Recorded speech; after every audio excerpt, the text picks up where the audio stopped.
हम देख रहे हैं सेक्शन नंबर 2। ये है सैंपल क्वेश्चन पेपर क्लास 12 का, इंफॉर्मेटिक्स जो प्रैक्टिसेस है उस पेपर का। तो आगे बात बढ़ाते हैं। यहाँ पर 2 सवाल हैं लेकिन उसमें सब पार्ट्स भी हैं और सबके 1 मार्क्स हैं। 4 करने हैं आपको कोई।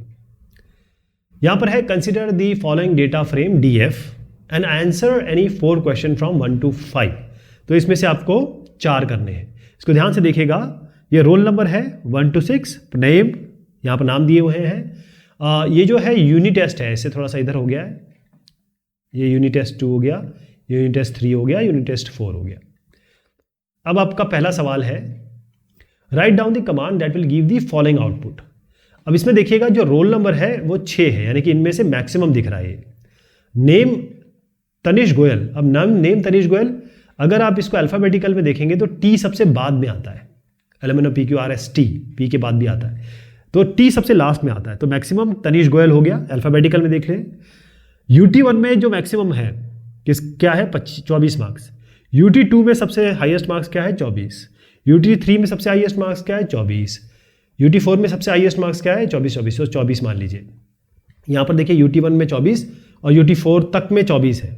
इसका मतलब आप हर एक कॉलम में मैक्सिमम दिखाना चाह रहे हैं, यही तो दिखा रहे हैं। तो DEF, ये जो डेफ है, इसमें क्या करेंगे आप, ये एक्सिस वगैरह लिखने की जरूरत नहीं होती है आपको। आप क्या करेंगे, क्योंकि ये फंक्शन है, ध्यान रखिएगा, मैक्स इज अ फंक्शन। तो DF ये जो डेटा फ्रेम है डॉट मैक्स करिए और सीधा राउंड ब्रैकेट लगा दीजिए। और अगर प्रिंट कराना चाहते हैं तो इसके आगे प्रिंट दे दीजिए। ये इसका उत्तर है, ठीक, B। नेक्स्ट वाला है टीचर नीड्स टू नो। अच्छा, ये प्रिंट जो है ना इसके साथ है, यहां पर है। The teacher needs to know the marks scored by student with roll number 4। इनको रोल नंबर 4 के साथ, मतलब जो भी रोल नंबर 4 है, फाल्गुनी जैन है, इनके मार्क्स क्या है ये जानना चाहती है। Help her to identify the correct set of statements. Statement और स्टेटमेंट्स यानी कि एक से ज्यादा हो सकते हैं फ्रॉम द गिवन ऑप्शन। अब आप देखिए, इसको पाने के लिए आपको सीधा क्या करना है, रोल नंबर इक्वल 4, तो इसमें बस ये देखना है कि कौन सा सही है। तो आप देखें DF1, DF में के अंदर DF और यहां पर आपने रोल नंबर किया, तो रोल नंबर आपने बराबर कर दिया 4 के इज इक्वल टू 4, ये भी आपको सही देगा। और अगर ये D वाला देखें आप, तो DF dot roll number equals 4, ये भी आपको यही देगा, प्रिंट है इसके साथ में है। ये दोनों चीजें, ये और ये बिल्कुल सही है आपका, राइट। नेक्स्ट वाला है which of the following statements, मतलब एक से ज्यादा हो सकते हैं, ठीक है, will give the exact number of values in each column of the data frame. अब इसमें देखिएगा, इसका जो उत्तर है पहला और दूसरा दोनों दिया हुआ है। पहला और दूसरा कैसे है? पहली चीज तो यह है कि ये जो एग्जैक्ट नंबर ऑफ वैल्यूज का मतलब यह है कि आप काउंट की बात कर रहे हैं। क्या बात कर रहे हैं? काउंट की बात कर रहे हैं। ये तो क्लियर हो गया। आपको काउंट चाहिए, जैसे मैंने बताया कि आपको will give the exact number of values in each column of the data frame. Each column में कितना काउंट है, कितने एग्जैक्ट नंबर ऑफ वैल्यूज है, तो उसके लिए आपको ये प्रिंट और DF डॉट काउंट फंक्शन है, ये आपका काम कर जाएगा। और अगर आप 0 भी दे देते हैं तो भी कोई फर्क नहीं पड़ेगा, 0 भी काम करेगा। तो पहला और दूसरा बिल्कुल सही है। ये काम नहीं कर पाएगा क्योंकि काउंट फंक्शन है, एट्रीब्यूट नहीं है DF का। और यहां पर count axis equal to index, ये तरीका नहीं होता है इसको करने का, इस तरीके का। तो ये आपके 2 सही हैं। Which of the following command will display the column labels of the data frame. तो आपको कॉलम के लेबल्स यानी रोल नंबर, नेम, UT1 से लेकर UT4 तक ये दिखाने हैं आपको। तो कौन सा कमांड होगा? जैसे मैंने आपको बताया कि कई जो होते हैं फंक्शन होते हैं इस डेटा फ्रेम से संबंधित, कई जो होती है इसकी प्रॉपर्टीज होती हैं। तो आपको ये नहीं चाहिए, ये नहीं चाहिए, क्योंकि ये कॉलम्स जो है ये फंक्शन नहीं है, राइट। और कॉलम तो नहीं करेंगे, S लगता है इसके आगे, तो आप केवल ये D इसका सही है। तो आपका क्या हो गया, प्रिंट DF डॉट कॉलम्स, इसमें S लगाना पड़ेगा, तो ये गलत हो गया। ये क्योंकि फंक्शन नहीं है तो ये दोनों गलत हो गया, ये सही हो गया आपका। नेक्स्ट वाला है miss Sharma the class teacher wants to add a new column. तो यहां पर एक नया कॉलम वो जुड़ना चाहती है, इस तरीके से एक नया कॉलम जुड़ना चाहता है। जैसे ये एक कॉलम है, जैसे एक कॉलम है ना, ऐसी 1 2 3 4 5 6 7वां कॉलम जोड़ना चाहती है और वहाँ पर वो ग्रेड डालना चाहती है A मतलब यहाँ पर A आए। Help her to choose the command to do so. तो इसमें आप देखिएगा कि जो ये वाला कमांड है बी वाला, ठीक। अब क्योंकि यहां पर आप देखेंगे कि DF grade equals A B, ये तो खैर दे ही देगा डीएफ। यहां पर आप चाहते हैं कि भाई एक कॉलम, मैं एक कॉलम यहां दिखा रहा हूं आपको कि आपका एक कॉलम का नाम आ जाएगा ग्रेड और यहां पर आ जाएगा ए बी ए। ये तो काम कर ही रहा है, लेकिन अगर आप df.loc ग्रेड भी करेंगे तो भी ये काम करेगा। तो डी इसका उत्तर है। Both B and C are correct. तो मार्किंग स्कीम में ये है कि अगर आप इनमें से भी एक चूज करते हैं तो आपको मार्क्स मिलेंगे और आप ये भी चूज करते हैं तो आपको पूरे मार्क्स मिलेंगे। बी और सी दोनों करेक्ट है इसमें। अभी आपका एक टेबल है, ये जो टेबल है इसके मुतालिक इससे रिलेटेड कुछ सवाल हैं, देखिएगा। पहले तो ध्यान से देख लीजिएगा कि इसमें कितने कॉलम और कितने रोज है। 1 2 3 4 5 6 7 कॉलम्स है और आपके करीबन 8 रोज है। इसको हम रो काउंट नहीं करते, जो कंटेंट है ना, जो रिकॉर्ड है उसको हम काउंट करते हैं। तो पहला सवाल है state the command that will give the output as.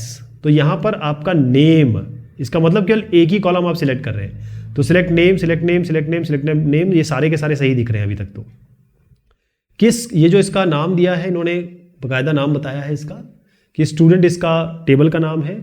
तो from student, from student, from student, from student, यहां तक भी सही लग रहा है। अब आ गया ये आनंद चेतन गीत प्रीति। आनंद चेतन गीत प्रीति ये क्या है? एक तो ये 11th क्लास में है, 12th क्लास में है, एक 11th क्लास में है, एक 12th क्लास में है। ये आनंद है, चेतन है, ये गीत है, ये प्रीति है। और दूसरा क्या है? MMFF। यहाँ पर देखिए ये आगरा है, ये मुंबई है, ये आगरा है, मुंबई है। ओके, तो अब यहाँ पर एक कंडीशन, यहाँ पर देखिए क्लास 11 एंड क्लास 12। तो क्लास 11 क्लास 12 में फिर तो ये भी आना चाहिए था ना, ये कहाँ चले गए? सानियाल और मखी, ये भी तो 11th 12th में, इसका मतलब ये तो गलत हो गया। अब आइए, ये इस were not in class 11th and 12th, तो ये तो गलत हो जाएगा। क्यों? क्योंकि 11 ये कह रहे हैं जो क्लास 11 12th में ना हो।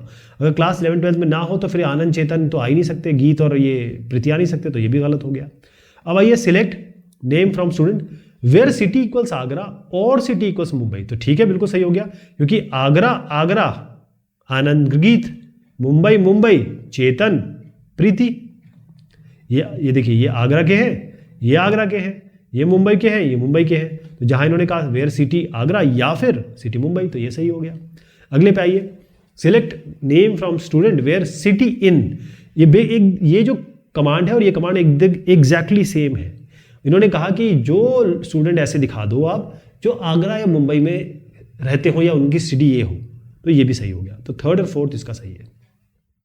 अब इसमें एक सवाल उठता है कि अगर आप ओनली थर्ड करते हैं तो आपको आधे मार्क्स मिलेंगे इसमें, लेकिन ओनली थर्ड मैं इसको थोड़ा सा गलत मान रहा हूँ, क्योंकि ओनली थर्ड कहेंगे तो गलत हो जाएगा, क्योंकि फोर्थ भी तो है। अगर ये केवल ऐसे थर्ड होता तब आपको आधे मार्क्स मिलते, क्योंकि थर्ड तो आप एक तो पकड़ लिया ना आपने, ओनली नहीं होना चाहिए। लेकिन फिर भी आपकी मार्किंग स्कीम में लिखा है कि अगर आप ओनली 3 करेंगे तो आपको आधे मार्क्स मिल जाएंगे। तो चलिए मान के चलते, मेरे हिसाब से तो ओनली नहीं होना चाहिए। अब आप देखिए, what will be the output of the following command. यहां पर है select star from student where gender equals F order by marks.